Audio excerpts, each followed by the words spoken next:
Louvado seja nosso Senhor Jesus Cristo, para sempre seja louvado.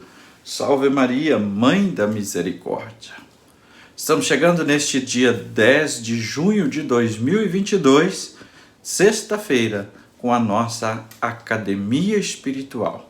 A Palavra de Deus fortalecendo a musculatura da nossa alma. A vida é sempre um conflito entre a exigência da paixão e o controle da razão. Jesus nos sugere um tratamento radical, não gradual. Não é que ele defenda que a gente tenha que fazer uma amputação física do olho, da mão, mas uma amputação moral, uma cirurgia espiritual. Vamos juntos refletir a palavra de Deus. Começa agora a Academia Espiritual. A palavra de Deus fortalecendo a musculatura da nossa alma. Comunicando, Padre Júnior Pereira. Vamos à palavra de Deus no Evangelho de hoje, São Mateus, capítulo 5, versículos de 27 a 32. Proclamação do Evangelho de Jesus Cristo, segundo Mateus. Naquele tempo, disse Jesus aos seus discípulos: Ouvistes o que foi dito, não cometerás adultério. Eu, porém, vos digo, todo aquele que olhar para uma mulher com desejo de possuí-la, já cometeu adultério com ela no coração.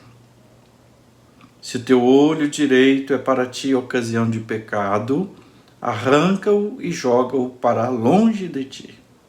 De fato, é melhor perder um dos teus membros do que todo o teu corpo ser jogado no inferno.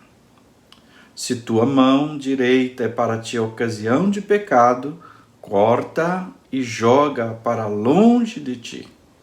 De fato, é melhor perder um dos teus membros do que todo o teu corpo ir para o inferno.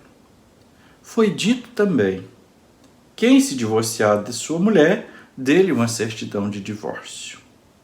Eu, porém, vos digo: todo aquele que se divorcia de sua mulher, a não ser por motivo de união irregular, faz com que ela se torne adúltera. E quem se casa com mulher divorciada, comete adultério. Palavra da salvação. Glória a vós, Senhor. Queridos irmãos e irmãs, este é um tema muito forte e a gente não consegue esgotar a reflexão deste tema. Mas vamos pegar a essência, o que nós podemos tirar para fortalecer a musculatura da nossa alma. Primeiro, Jesus não está ordenando de modo nenhum fazer mutilação do corpo. Quando ele diz corta teu olho, arranca teu olho, corta tua mão, ele não está mandando que a gente faça isso fisicamente. É uma linguagem para dizer que é preciso cortar pela raiz aquilo que nos causa o mal ou que nos leva para o mal. Segunda coisa, nesta linha, a vitória se alcança não é resistindo diretamente à tentação e ao pecado, mas é fugindo das ocasiões, das situações. Né? Por isso que Jesus vai dizer, se faça isso, é melhor você ficar sem. Né? Então, fugir das ocasiões. Também encontramos no texto, a nossa tradução não é tão boa, né? Diz assim, se o teu olho direito é para ti ocasião de pecado, então o tradutor do texto no português já colocou a resposta que a gente precisa, é para você pecado, né? Então você tem que fazer isso, né? Só que no original, a palavra dá para entender um pouco mais. A palavra usada é assim: te faz tropeçar. Sim, te faz tropeçar é ocasião de pecado. Mas com a palavra te faz tropeçar, ali no original, leva a ideia de quê? Da arapuca. Lembra da arapuca que a gente armava para pegar passarinho? Então ali, com uma varinha, com uma coisinha, caía e não tinha mais como sair. Ou da ratoeira, onde o rato vai lá tentar roubar o queijo ou a carne, o que pôs lá, e ele acaba esmagado. Então a ideia, a palavra original traz essa ideia. Se alguma coisa, se o teu olho, se a tua mão te causa uma arapuca, te leva para uma arapuca, fique então atento, saia fora, não caia nessa arapuca. Desejo e prática não são idênticos. Às vezes nós também podemos entender a partir desse texto a mesma coisa, né? Porque Jesus fala, basta você olhar, mas eu olhei, eu senti, mas não fiz. Bom, não são a mesma coisa, né? Mas espiritualmente tem uma equivalência. É por isso que Jesus está mostrando que não é só a prática que vai causar o pecado, mas é a maneira como você concebe essa realidade dentro do coração. E esse olhar de Jesus, se teu olho é para ti, né? O Jesus fala, quem olhar para uma mulher com desejo de possuí-la, esse olhar que Jesus está falando, não é um olhar casual que de repente você está olhando, passou na rua, olhou uma situação ou outra. Não é um olhar casual de relance, mas é aquele olhar do qual você fixa, você demora e você cria, começa a dar vida a pensamentos, a propósitos lascivos. Então aí é que acontece o pecado, quando alimenta desejos sexuais a partir daquele olhar. Mas por que Jesus deu essa nova ressignificação ao mandamento? Por que Jesus diz, foi dito aos antigos isso, mas eu digo tal coisa, né? Nós temos que entender o seguinte, no tempo de Jesus, o casamento era uma transação de compra e venda. A mulher se tornava propriedade, bem do marido. Então, havia uma coisificação da mulher. Aí alguém vai dizer assim, então tá bom, na época era assim, hoje não, hoje as pessoas têm liberdade para escolher e para se casarem. Tá, mas aí nós precisamos entender outra coisa, a raiz, a essência da coisa aqui também. No fundo, então, onde que estaria o pecado? É só em relação ao homem ou a mulher estaria isenta ou mudou tudo? O pecado vai estar justamente quando o outro é coisificado, né? Através do nosso desejo, do nosso olhar lascivo, da nossa criação interior de desejos, nós coisificamos o outro. Aí nós começamos a entrar no terreno do pecado do adultério. E Jesus também quer mostrar que este pecado está relacionado, em contraponto, à bem-aventurança da pureza de coração. Bem-aventurados os puros de coração, né?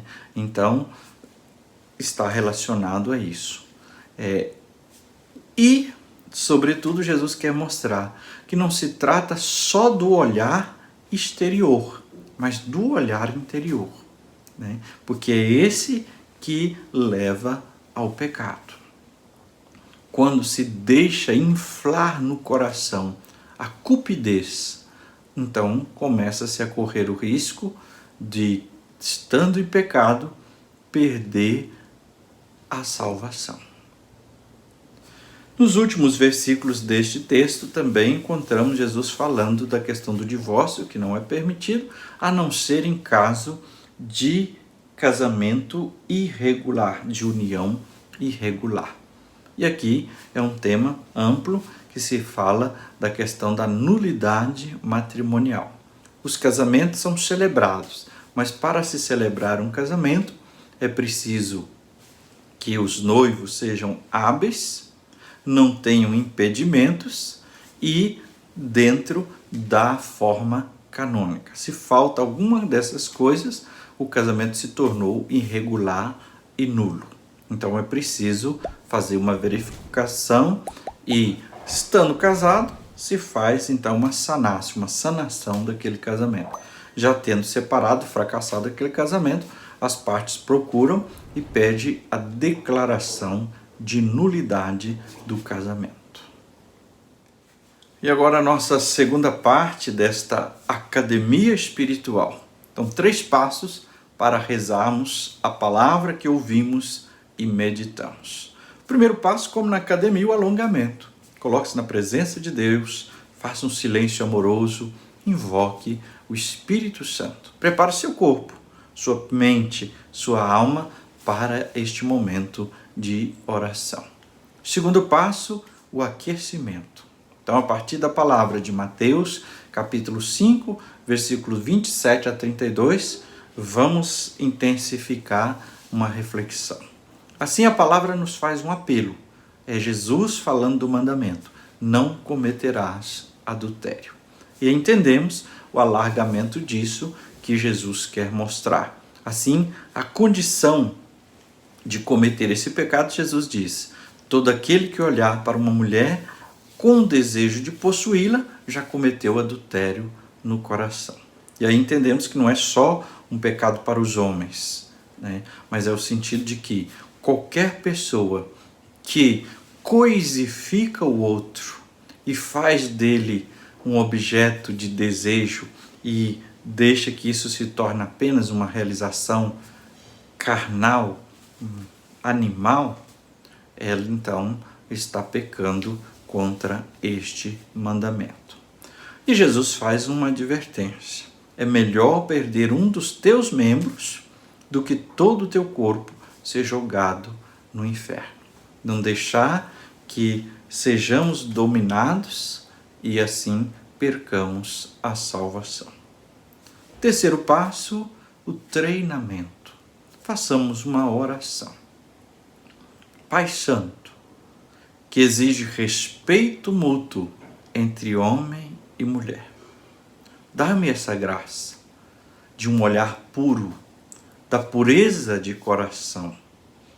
Não permita, Senhor, que a cupidez e a malícia dominem meu coração. Reforça em mim, Senhor, o sentimento de respeito para com todo ser humano, de olhar nele e nela a dignidade de filho de Deus, imagem e semelhança vossa. Te peço ainda, Senhor, dá-me um coração puro, a pureza do meu coração. Amém. E agora, a bênção de Deus. Que o Senhor te abençoe e te guarde. Que Ele esteja acima para abençoar, atrás para guardar, à frente para guiar, ao lado para acompanhar. Que Ele volte o seu rosto e dê sua paz e sua bênção. Que ela desça abundantemente. Em nome do Pai, e do Filho, e do Espírito Santo. Amém.